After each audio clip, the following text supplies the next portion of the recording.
Bilaspur Lok Sabha seat काफी hot seat मानी जाती है। यह सीट 1952 में पहली बार अस्तित्व में आई थी। 2019 में बीजेपी के अरुण साव यहां से सांसद बने। 2024 में बीजेपी ने बिलासपुर से तोकल साहू को उम्मीदवार बनाया है। पिछले कई सालों से बिलासपुर बीजेपी का गढ़ रही है। 1996 से इस सीट पर बीजेपी का कब्जा है। छत्तीसगढ़ में लोकसभा चुनाव नजदीक है। ऐसे में सभी पार्टियां चुनाव की तैयारियों में जुट गई हैं। राज्य में 3 चरणों में चुनाव संपन्न होना है। बहुमत से विधानसभा चुनाव जीतने के बाद भाजपा बिलासपुर में जीत का दावा कर रही है। वहीं कांग्रेस लोकसभा में बहुमत से जीतने की बात कर रही है। बिलासपुर लोकसभा का चुनाव तीसरे चरण में संपन्न होना है। बिलासपुर लोकसभा सीट छत्तीसगढ़ की महत्वपूर्ण सीट है। पिछले 4 पंचवर्षीय से यहां भाजपा का कब्जा रहा है। साहू समाज ज्यादातर इस सीट पर समीकरण बनाती रही है। यही वजह है कि यहां से साहू समाज को तीसरी बार टिकट दिया गया है। इस बार भी भाजपा ने तोखन साहू को अपना प्रत्याशी बनाया है। बिलासपुर लोकसभा सीट पर कितने वोटर्स? कुल 20,94,570 वोटर्स, 10,42,298 महिला वोटर्स, 99 थर्ड जेंडर वोटर्स भी शामिल। छत्तीसगढ़ की हाई प्रोफाइल सीट बिलासपुर का चुनावी इतिहास बेहद दिलचस्प है। कांग्रेस भाजपा प्रमुख पार्टियों में 7 बार कांग्रेस तो 7 बार भाजपा चुनाव जीत चुकी है। केवल एक बार निर्दलीय प्रत्याशी को लोकदल के प्रत्याशी को जीत यहां से मिली थी। 4 बार लोकसभा चुनाव जीतकर मुंगेली के भाजपा नेता पुन्नूलाल मोहले ने पार्टी की जमीन तैयारी की थी। उनके पहले कांग्रेस के रेशमलाल जांगड़े, भाजपा के लखनलाल साहू और अरुण साव मुंगेली जिले के रहने वाले और चुनाव जीतने वाले सांसद बने। इस बार भी भाजपा ने मुंगेली जिले के साहू समाज के नेता और पूर्व विधायक तोखन साहू का नाम तय किया है। बिलासपुर लोकसभा सीट एक महत्वपूर्ण सीट है। यह सीट भाजपा के गढ़ के रूप में मानी जाती है। बिलासपुर लोकसभा में जीत का आंकड़ा। 1999 में पुन्नूलाल मोहले की भाजपा से जीत, 75,000 से ज्यादा वोटों से जीत दर्ज। 2004 में पुन्नूलाल मोहले भाजपा से फिर जीते। इस बार 81,000 से ज्यादा वोटों से जीत दर्ज। 2009 में दिलीप सिंह जूदेव की भाजपा से जीत, 20,000 से ज्यादा वोट से जीत दर्ज हुई। 2014 में लखनलाल साहू भाजपा से जीते, 1,76,000 से जीत दर्ज। 2019 में अरुण साव भाजपा से जीते, 1,41,000 वोटों से जीत दर्ज। बिलासपुर लोकसभा सीट का 3 बार परिसीमन हुआ है। शुरुआत में यह सामान्य वर्ग के लिए आरक्षित थी। इसके बाद इसमें बदलाव करते हुए इसे अनुसूचित जाति वर्ग के लिए आरक्षित कर दिया गया। साल 2009 में इसे एक बार फिर सामान्य कर दिया गया। साल 1996 से इस सीट पर भाजपा का कब्जा रहा है। साल 1996 से 2004 के बीच 4 बार हुए लोकसभा चुनाव में भाजपा के पुन्नूलाल मोहले यहां से सांसद रहे। मोहले के नाम लगातार चुनाव जीतने का कीर्तिमान भी रहा है। उनके बाद भाजपा के दिग्गज नेता दिलीप सिंह जूदेव चुनाव लड़े। साल 2009 में जूदेव सांसद निर्वाचित हुए। बिलासपुर से कांग्रेस ने पूर्व मुख्यमंत्री स्वर्गीय अजित जोगी की पत्नी डॉक्टर रेणु जोगी को प्रत्याशी बनाया था। बिलासपुर सीट राष्ट्रीय स्तर पर अपनी पहचान बनाने में फिर सफल हुई। पूर्व प्रधानमंत्री और भारत रत्न स्वर्गीय अटल बिहारी वाजपेयी की भतीजी करुणा शुक्ला को कांग्रेस ने यहां से उम्मीदवार बनाया था। सर्वाधिक वोटों के अंतर से चुनाव हारने का कीर्तिमान करुणा के नाम रहा। 1,75,000 के अंतर से वे भाजपा के एक सामान्य कार्यकर्ता लखनलाल साहू से चुनाव हारी। तब समूचे देश के साथ ही बिलासपुर लोकसभा सीट में भी पीएम नरेंद्र मोदी की लहर का जोर दिखाई दिया था। यही वजह है कि 2019 में सांसद लखन साहू का टिकट काटकर वर्तमान में संघ के करीब माने जाने वाले अरुण साव को सांसद प्रत्याशी बनाया गया। अरुण साव ने रिकॉर्ड 1,41,763 मतों से अपने प्रतिद्वंदी कांग्रेस प्रत्याशी अटल श्रीवास्तव को हराया। यहाँ ओबीसी वर्ग की बहुलता है, इसमें साहू और कुर्मी की जनसंख्या सबसे ज्यादा है। ओबीसी में यादव भी प्रभावी भूमिका में हैं। बिलासपुर लोकसभा क्षेत्र में 2 जिला बिलासपुर और मुंगेली को शामिल किया गया है। बिलासपुर लोकसभा क्षेत्र के अंतर्गत 8 विधानसभा आते हैं। बिलासपुर जिले में 6 विधानसभा सीट बिलासपुर, बिल्हा, बेलतरा, मस्तूरी, कोटा और तखतपुर, तो वहीं मुंगेली जिले की 2 सीट मुंगेली और लोरमी विधानसभा सीटें शामिल हैं। विधानसभा चुनाव में 8 में से 6 पर भाजपा, तो वहीं कोटा और मस्तूरी विधानसभा में कांग्रेस ने जीत हासिल की है। 2019 मतदाता सूची के अनुसार 18,76,953 मतदाता यहाँ हैं। इनमें पुरुष मतदाता की संख्या 9,53,659, तो वहीं महिला वोटरों की संख्या 9,23,203 है। 2024 चुनाव में कौन है आमने सामने? चुनाव पर क्या है जनता की राय? यह तो रही बिलासपुर लोकसभा के इतिहास की बातें। अब हम आपको बिलासपुर लोकसभा से 2024 लोकसभा चुनाव के लिए लड़ रहे प्रत्याशियों के बारे में बताते हैं। तो बिलासपुर लोकसभा से कांग्रेस और भाजपा की बात करें तो भाजपा ने जहां इस सीट पर तोखन साहू को टिकट दिया है, तो वहीं कांग्रेस ने देवेंद्र यादव को मैदान में उतारा है। यहां के चुनावी समीकरण के बारे में बिलासपुर में रह रहे विधायक और साथ ही साथ यहां रह रहे लोगों का क्या कहना है, आइए आपको सुनाते हैं। सबका साथ, सबका विकास, सबका विश्वास और सबके प्रयास के नारे के साथ विकास मूल मंत्र आधार लोकतंत्र के विषय को लेकर जो जनहितैषी जन स्वस्पर्शी योजनाएं माननीय मोदी जी के नेतृत्व में देश में चल रही हैं, एक एक वर्ग विशेष के लोगों को बगैर भेदभाव के जो योजनाएं धरातल पर काम की हैं, आज जनता उसका धन्यवाद देने के लिए आतुर है।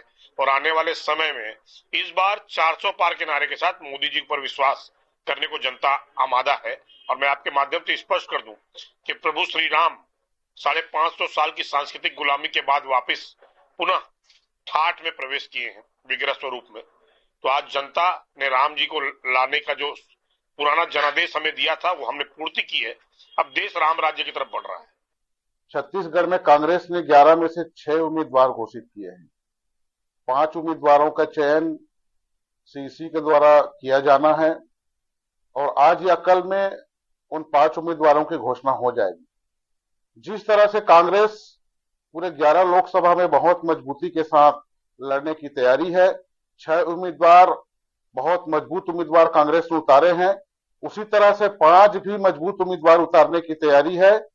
और एक तरफ से कांग्रेस की इतनी जबरदस्त तैयारी है कि भारतीय जनता पार्टी कहती है क्लीन स्वीप, इस बार हम कांग्रेस कह रहे हैं कि भारतीय जनता पार्टी के लिए क्लीन स्वीप करेंगे और आने वाले इस लोकसभा के चुनाव में छत्तीसगढ़ में कांग्रेस 11 में 11 सीट पूरा जीत के जाएगी।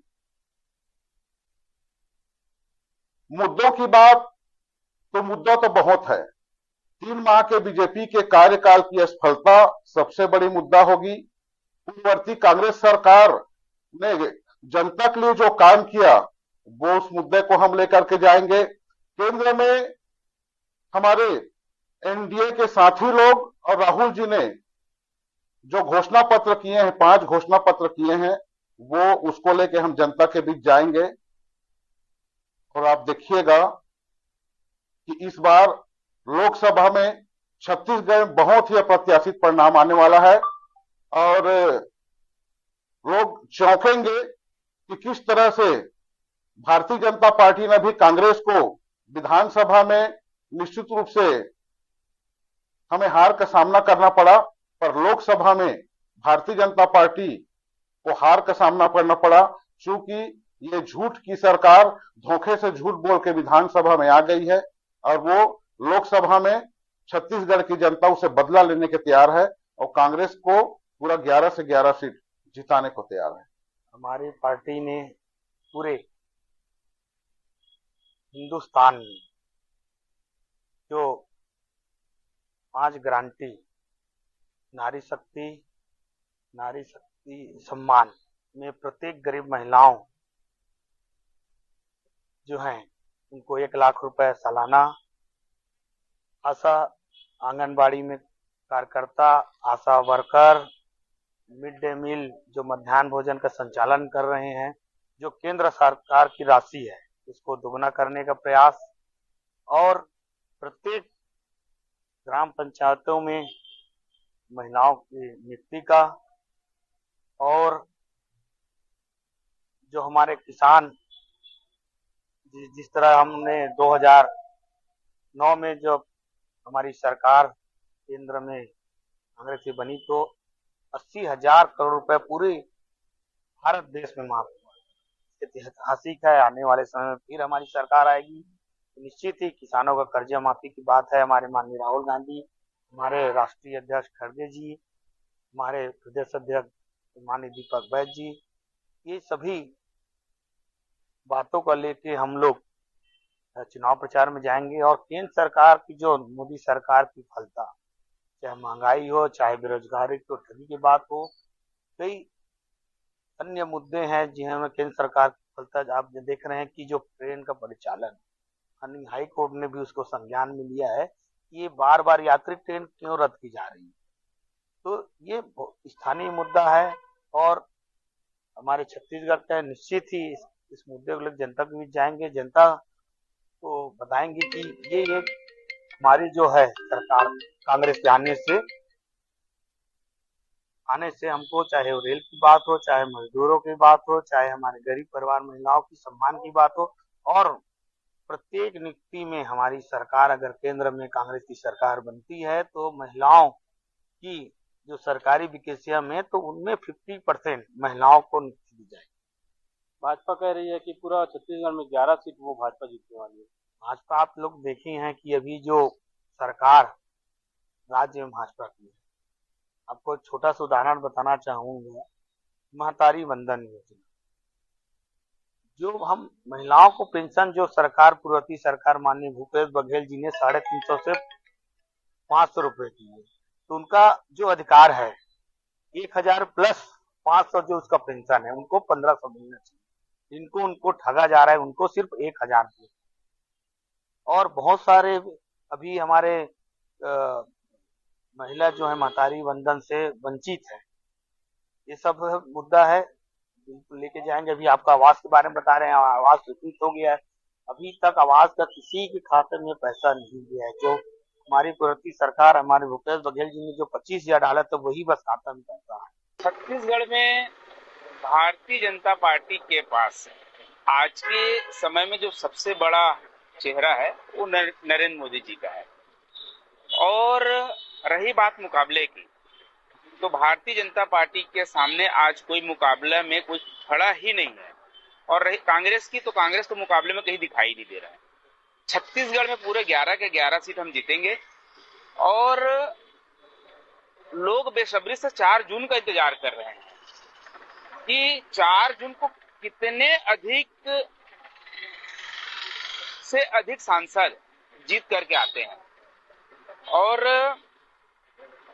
जो नारा है अब की बार 400 पार, तो मुझे लगता है कि इस बार निश्चित रूप से छत्तीसगढ़ की जनता और पूरे देश की जनता इस 400 पार के नारे को सफल बनाने में जुटे हुए हैं। कार्यकर्ता भारतीय जनता पार्टी के पूरे 365 दिन काम करते हैं। ऐसा नहीं है कि हम आज चुनाव आया तो काम करेंगे। चुनाव हो या ना हो, भारतीय जनता पार्टी का एक एक कार्यकर्ता 365 दिन अपने काम में जुटा रहता है। रुझान यह है, मोदी जी का गारंटी देखते हुए इस बार फिर क्या है, साहू जी को क्या है जिताने का पूरा आम जनता का प्रयास चल रहा है। और मोदी जी का जो मातृवंदना है उसमें हर जनता पूरा प्रभावित है। मैं भी आम जनता हूँ। अभी तक तो क्या लोकसभा कांग्रेस प्रत्याशी उतार नहीं पा रहे हैं, इनमें क्या गुटबाजी है कि प्रत्याशी नहीं बैठे हैं। ये सब को देखते हुए जनता में बहुत ही उत्साह है और हमारे साहू जी को इस बार फिर बहुत बहुमत से जिताने का प्रयास है। जिस हिसाब से देखा जाए तो माहौल तो भाजपा का ही लग रहा है। भाजपा अपना प्रत्याशी भी घोषित कर चुका है। अभी फिलहाल जिले में कांग्रेस इसमें भी पिछड़ी हुई है और महतारी वंदन योजना और देखा जाए तो आवास योजना, मतलब रुझान भाजपा के ही लग रहा है। ऐतिहासिक रूप से बिलासपुर को रतनपुर के कलचुरी राजवंशों द्वारा नियंत्रित किया गया था। हालांकि बिलासपुर शहर मराठा साम्राज्य के शासनकाल में वर्ष 1741 के आसपास प्रमुखता से आया। बिलासपुर शहर लगभग 400 वर्ष पुराना है और बिलासपुर का नाम बिलासा नामक फिशर महिला के नाम पर पड़ा है। बिलासपुर से संवाददाता सुधीर सुमन की खास रिपोर्ट।